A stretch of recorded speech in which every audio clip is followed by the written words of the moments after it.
Hi and welcome. I'm Angela Ambrosia, and this episode on new romance is on a special topic close to my heart. Stop people pleasing. I am an expert at people pleasing, and most of you are, because we all do it from when we're very young. We're raised to do that, to please adults or those who raise us. And that means school, society, people on the bus, anybody that you interact with. We're raised to be in some way integrated in a tribe. So we want to be accepted and we want to please. When we start a new romance, the habit is to fall into this habit that's unconscious. And then the other habit is we want that person to like us. So we fall into that unconscious habit that comes from early life of people pleasing. And it gets to the point with a new romance where you really, don't want to rock the boat. You want them to like you. So you go into people pleasing even more, to the point where you may not tell your new love or romance that you don't like something, or you may actually suppress to yourself that you don't like something about your partner. So maybe you've heard of those red flags to look for when you're dating. And the ability to overlook the red flags can be that you so desperately want someone to like you, or that your chemistry is out of balance and you like the person so much physically that you don't see the red flags. So notice emotionally when you do the habit of wanting the person to like you. Whenever you go into wanting that person to like you, it's a very strong connection to that habit of people pleasing, which we're all raised with. So we have a really good lesson in life to please people, but we don't have many good lessons in life to balance that, or teach you how to balance pleasing yourself and pleasing your partner or another person at the same time. So it's really about win-win. And if you ever watched Sesame Street, they used to talk about let's cooperate. So how do you actually do that at the emotional level when most of the time we're dealing with the unconscious? We're not able to see how we desperately want that person to like us. So we're not saying something, or we're hiding our feelings, or we're denying our feelings to ourselves. The first part is to recognize when you don't feel quite right. And for some of this signal will be really easy to catch. You'll be able to sense when something doesn't feel quite right. Maybe your new romance partner says something and you're like, I don't know about that. And sometimes alarm bells will go off. That's great. Other times it might be more subtle, and you'll let it ride. Like they'll say something about their past relationship that doesn't quite vibe with you, or you're not quite comfortable with. The beauty of having relationships over time is that you do get to experience speaking up more when things don't quite vibe with you. And it doesn't have to be in an aggressive way. It can be in a way that is done where you're just saying to your partner, you know that thing you mentioned the other day? Well, I wasn't quite feeling that, actually. Can you tell me more?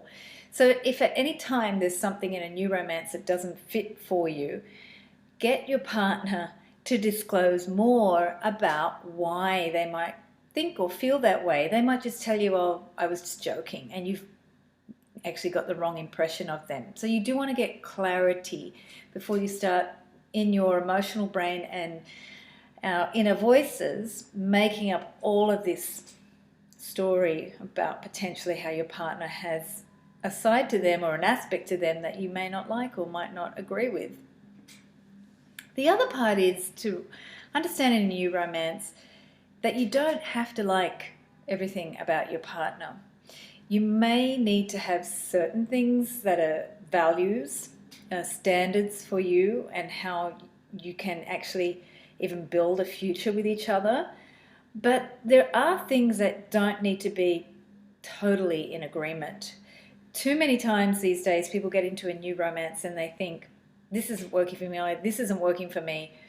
and they're too quick to sort of throw something out rather than just sort of think, why doesn't this work for me? Which is the more important question.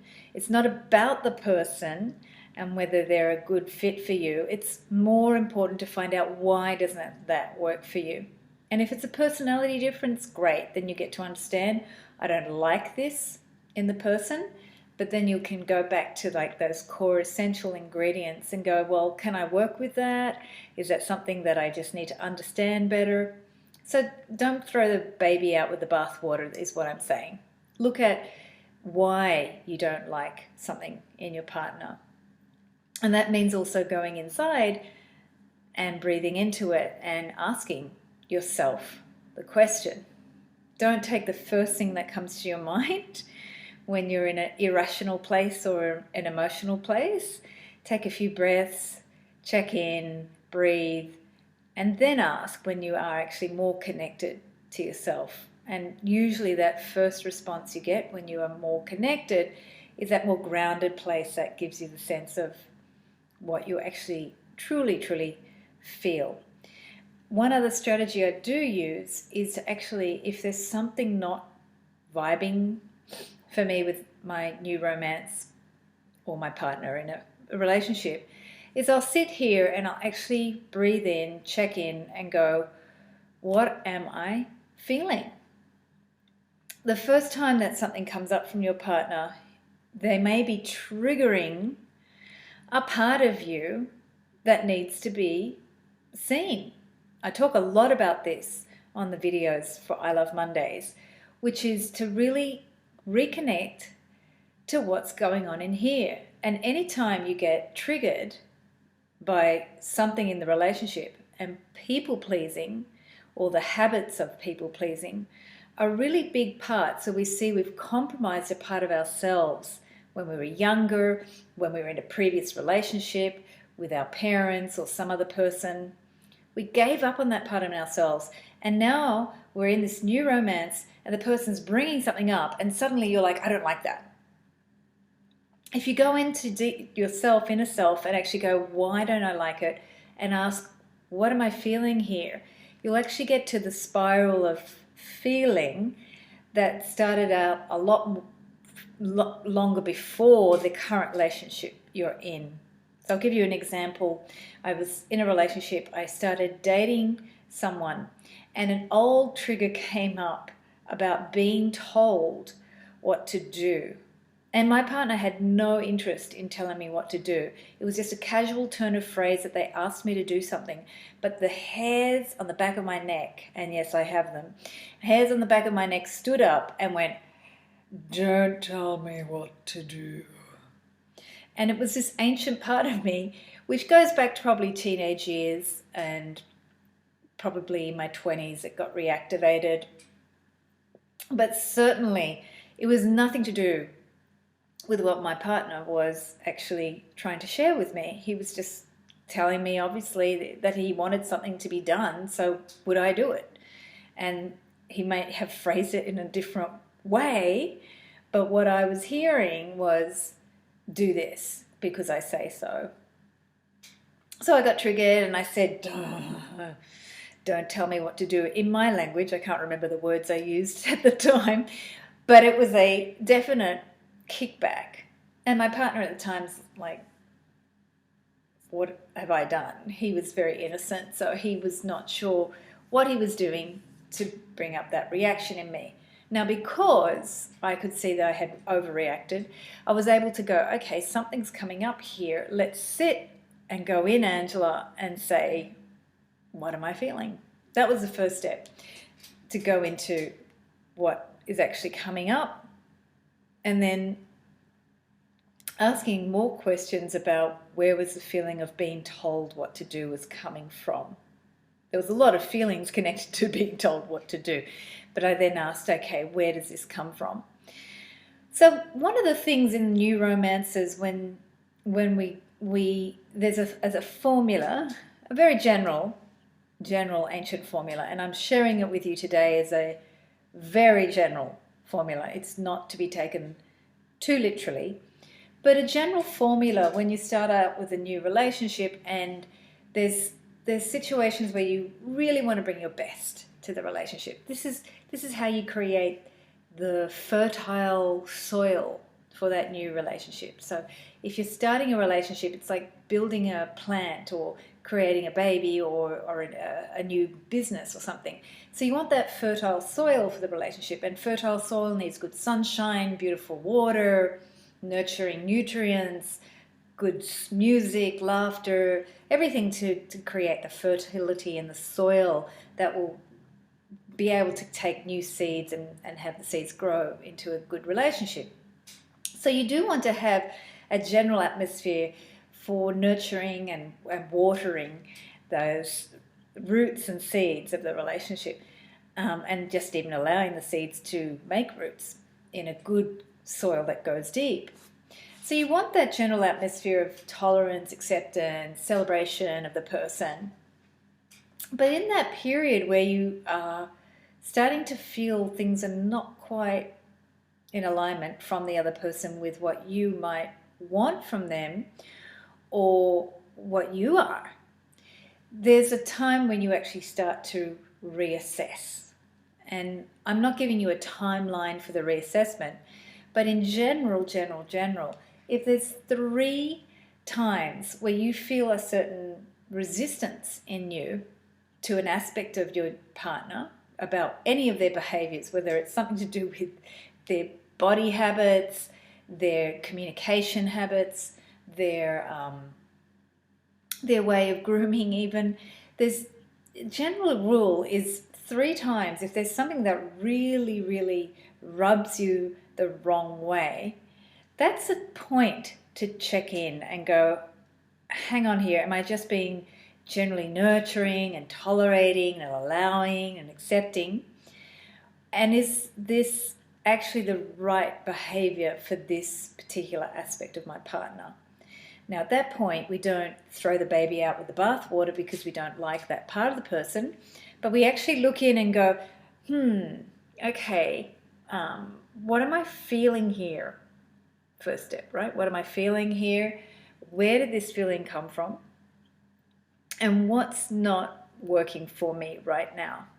Right now is the key point. Once you've gone back to where the feeling may have come from, you might not get an answer, you might not know. But if you actually just look at what you're feeling, then you can see if it's connected to something else. And if not, what do I want right now?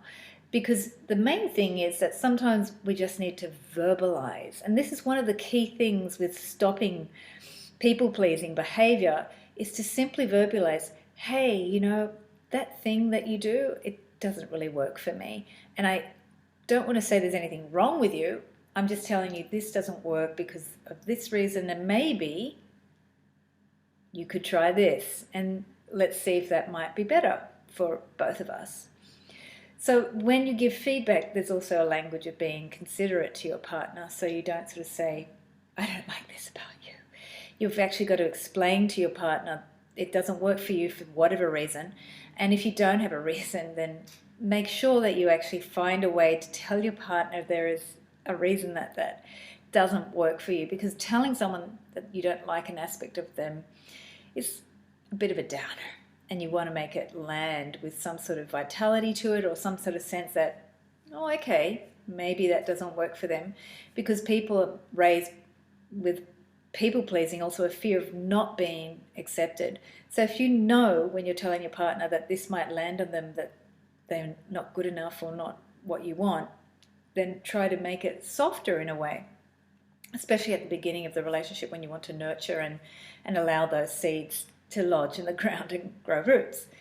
And the other aspect to do once you actually have verbalized that thing to your partner is to create that new behavior that might work for you and that you're offering as an alternative.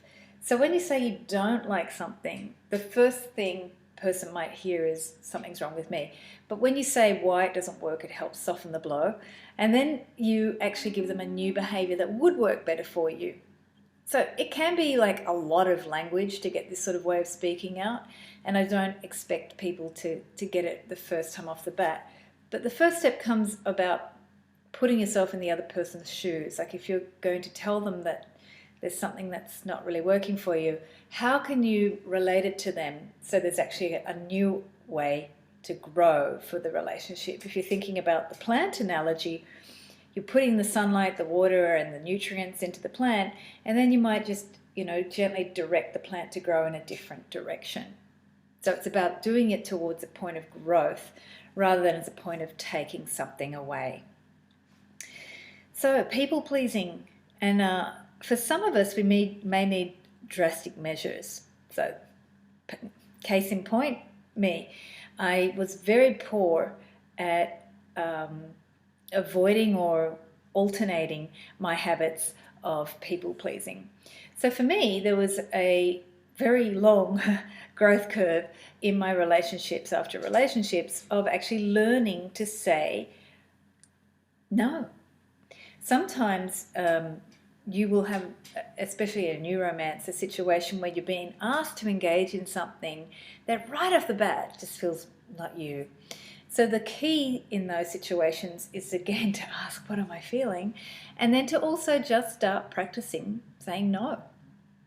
For some of us, it's actually got to be a practice. If you haven't been raised to say no, it can literally feel like you're being tied down and your voice is taken away from you and you are going into like zombie mode or frozen mode because you've never actually been encouraged to say the word no, or as a child you were a little whacked or something for saying no. So no as a part of our dialect hasn't been really expressed in a positive way or in a constructive way. So for some of us, we've got to really experience what that could be. And for those of you really challenged, I invite you to try it. Just practicing saying it no out loud, or just say no for the fun of it. Because when you do practice saying no, you get to feel on all levels what it feels like. So if you think about when kids are very young and they learn no, and it becomes their first statement of resistance to existence in any other form but themselves, no, it's a full body no. Kids are learning no with all levels of their being, and we need to grab that, especially when we're going to be intimate with a partner, because they need all of you. They don't need just one little piece. They want to engage with all of you. So if you've been conditioned out of no's, or the healthy aspect of no, we need to rediscover that on the full body level. And for some of us, I mean, myself, when I began to practice no, I had incredible fear, anxiety, tears, resistance to it. I had to really just let myself have all of that fear come up. And it wasn't a fun ride, but after a while, I got to the other side and discovered the healthy no, which is actually like a sense of saying, it's not me. No. And then there's the conditional no as well, which I discovered. So that might be another topic for discussion, the conditional no, when no doesn't mean no exactly, but it's no with conditions. I want to rewrite the phrase, no doesn't always mean no. It's like, yes, it does, but it means no with conditions. Because we're learning now that black and white doesn't serve understanding in relationships what each person wants. There are times when no means firmly and flatly no. And there's other times when no means no under these conditions. So this would be another way to work with your partner if they're really devastated by your no. You don't need to be brutal with no, but it would be good to be firm and at sometimes flexible. So sometimes in relationships it's about a clear and definite firm no in certain areas, and other times it's no with some flexibility and conditions. So relationships are a really big place for us to learn how to grow beyond our conditioning and recapture all the things that we were experimenting with when we were in early childhood and experiencing early life, that primal self, that natural self, with all the beautiful colors of your personality and your nuances and all the flavors that you've experienced in life, and how you can weave that all together to make your own clear no, and to also make sure your partner understands what that means to you, so they don't feel like it's a slap or a resistance to coming together. So today we're going to just do a very simple breathing exercise to practice what is your yes and what is your no. And it's a very simple exercise, totally optional, but just to solidify for you a few images, feelings, sensations, breathing into your body that could bring up that yes and also feel no. So we're going to just feel into the hands to start with before we close our eyes. And as you feel into your hands, breathe in and sense that you have that connection with the heart space. So a couple of times I've demonstrated to you how when you have that hands around in a circle in front of the heart space, it actually contains a container of that heart space energy. So if you're dancing or if you're going to hug someone, they're coming into your heart space. And they're coming into that sense of coming into you. Our heart is where we share ourselves, it's where we connect, it's where we give love, it's where we receive. So just feeling into that space with the hands there. And if you feel to close the eyes, you can. And with the breath, just feel into that space with your imagination. If you don't really get a sense of the feeling, just to pretend. Using the imagination. The imagination is so powerful at creating new sensations and possibilities in the body. And it's why we have it. Other animals don't actually have this imagination as we do. So the question becomes, if you've got it, then play with it. That's how we begin to experience the magic of being in the body and life. So imagine that space in the arms and the hands. And then I want you to just feel, you can have the eyes open or closed, doesn't really matter. Just feel in that heart space a yes, a big yes, a resounding yes. If something comes to mind that you want to say yes to, feel it and say yes. Breathe it and say the word out loud, yes, or softly or in your mind, whatever feels natural to you. Just say your yes. And with the same embrace, if your arms are tired, you can relax them on the table or something in front of you, or just relax them down and then come back up to hold that space again. And with the breath again, this time you're going to just feel into a no. No. So you're creating that heart space, but you're feeling and saying your no. So experience no. So this time we're going to relax the arms again and just keep the elbows either a little bit open or to your side.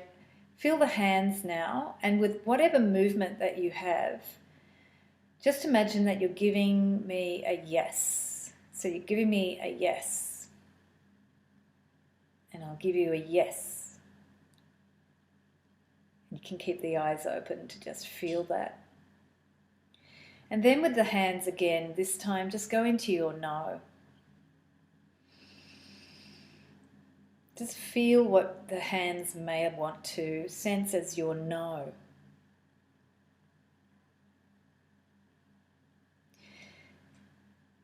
And just notice the similarities or differences in the feelings. And now we're just going to relax the hands on the laps, closing the eyes. And we're going to go into a heart connection exercise to explore more your yes and your no. Feeling the boundaries between them. There's no right or wrong here. There's only what is, what's inside of you, what's being experienced by you.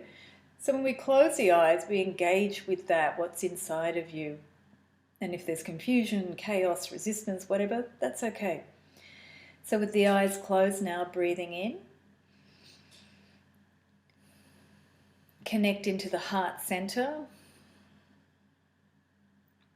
With the breath, just allow the breath to come in and really fill that heart center. And in the heart center, we're going to visualize the golden ball of light. That golden light in the heart, like a golden ball, actually represents higher intelligence. So you can ask for that higher intelligence to come right into your heart right now.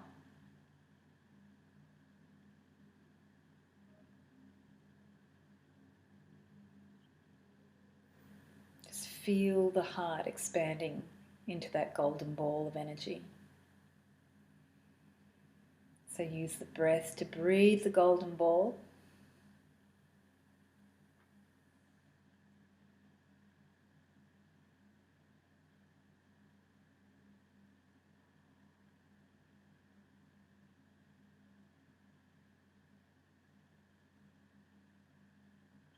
And as you breathe in and out, just relaxing and letting the golden ball come into your heart center just allows a balancing into your body and your body field.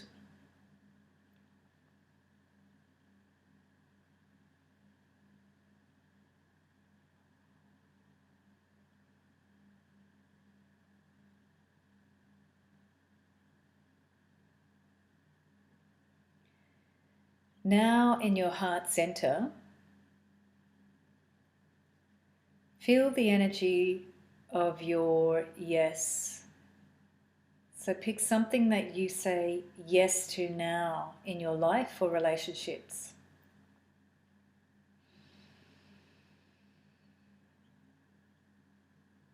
Breathe in your yes.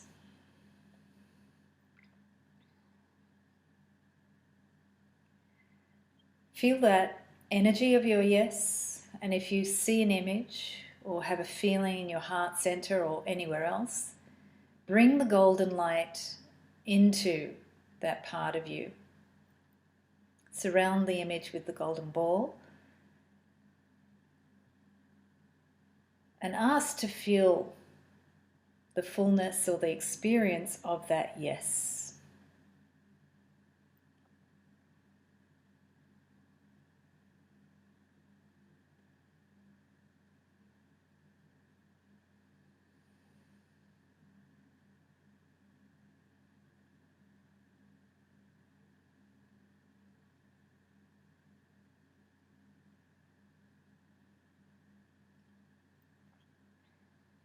So as you feel that experience and fullness of your yes, ask if there is anything you need to say no to. Is there anything I need to say no to? Perhaps to fulfill or feel the fullness of your yes. Or just anything in your life and relationships that you need to say no to.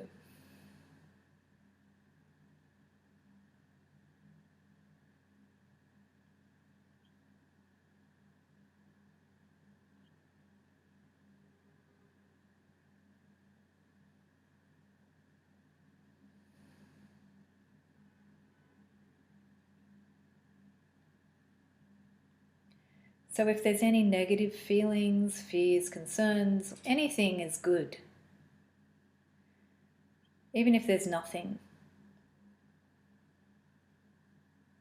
you can just ask the golden ball to come and surround any of those experiences. Just allow you to feel the fullness of those so you can deeply embody your no.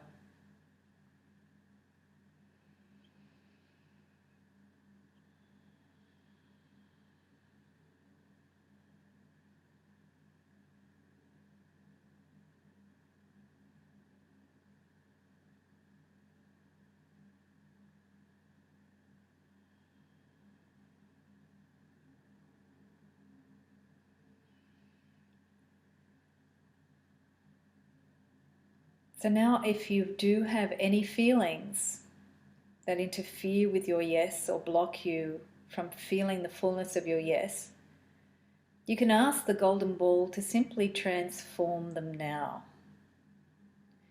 Transform any feelings that stop you from feeling the fullness of your yes.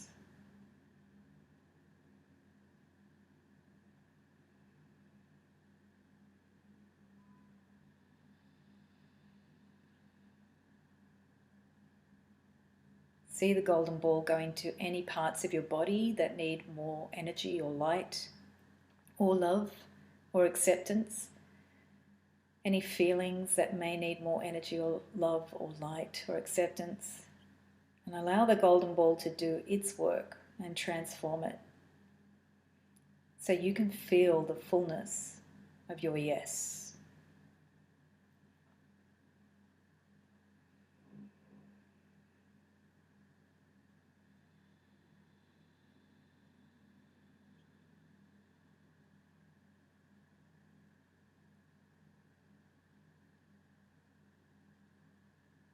And now reconnect to the memory of your yes. You might feel it in your body, your hands, just a memory of something you say yes to.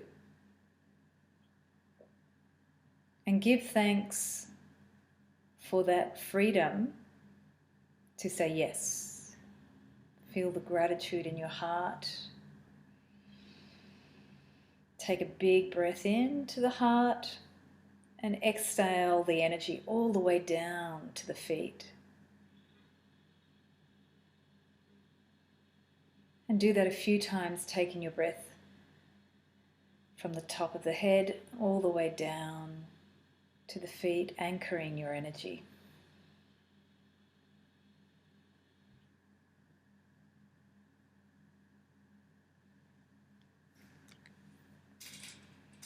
So take note of what is your yes and any insights you may have had about saying no. I'm Angela Ambrosia.